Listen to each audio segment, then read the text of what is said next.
Dette er en national nødalarm for indbyggerne i Danmark. Der blev fundet et giftigt herbicidspild i Danmark. Spildet vil forårsage lungeskader, irritation og endda død. Undgå Nordsøen, og det giftige herbicidspild vil inficere regionerne danske, britiske og vesttyske territorier. Hold dig sikker. This is a national emergency alert for the residents of Denmark.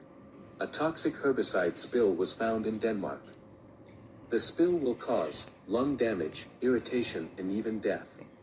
Avoid the North Sea, and the toxic herbicide spill will infect the regions, Danish, British, and West German territories.